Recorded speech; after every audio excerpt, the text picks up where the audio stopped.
অন্যদিকে এই মুহূর্তে যে খবরের দিকে নজর রাখবার চেষ্টা করব, নেটে দুর্নীতির অভিযোগ সামনে এসেছিল। সেক্ষেত্রে দাঁড়িয়ে নিট ইউজি 2024-এর রিটেস্টের ফলাফল ঘোষণা করলো এনটিএ। ফলাফল দেখা যাবে এনটিএ এর ওয়েবসাইটে। গতকাল রাতেই সেই ফলাফল ঘোষণা করা হয়। রিটেস্টে বসেছিল 813 জন পরীক্ষার্থী। সুপ্রিম কোর্টের নির্দেশে এনটিএ অনুমোদন অনুযায়ী শিক্ষার্থীর সংখ্যা ছিল 1523 জন, কিন্তু প্রত্যেকেই যে পরীক্ষা দিয়েছেন তেমনটা নয়। সেক্ষেত্রে 813 জন পরীক্ষার্থী রিটেস্টে বসেছিল। আরো বিস্তারিত জানবার চেষ্টা করবো। ইন্দ্রাণী আমাদের প্রতিনিধি রয়েছেন টেলিফোন লাইনে। ইন্দ্রাণী, কি আপডেট?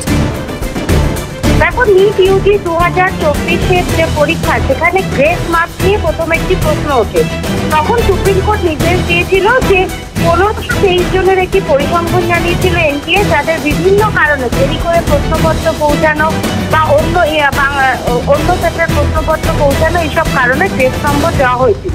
তখন সুপ্রিম কোর্ট নির্দেশ দেয় যে এই 1523 জনের নতুন করে পরীক্ষা নিতে হবে, কিন্তু সেটা বাধ্যতামূলক নয়। যদি কেউ মনে করেন গ্রেস মার্কস ছাড়া তার যে প্রাপ্ত নম্বর তাতে তিনি খুশি, তিনি সেই পরীক্ষা নাও দিতে পারেন।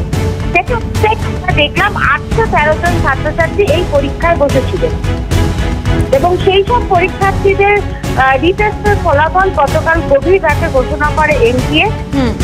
ওয়েবসাইট যেটা আছে exam.nta.ac.in এই ওয়েবসাইটে গিয়ে ছাত্রছাত্রীরা নিজেদের roll number, date of birth দিয়ে সার্চ করলে কিন্তু নিজেদের ফলাফল দেখতে পাবেন। রিটেস্টের ফলাফল ঘোষণা করলে এনটিএ, এটা নিয়ে আবার কোনো বিতর্ক হয় কিনা সেদিকে নজর থাকবে আমাদের। একেবারে ইন্দ্রাণী, আপাতত ধন্যবাদ জানাবো। ইন্দ্রাণী দাশগুপ্ত আমাদের প্রতিনিধি ছিলেন আমাদের সঙ্গে টেলিফোন লাইনে।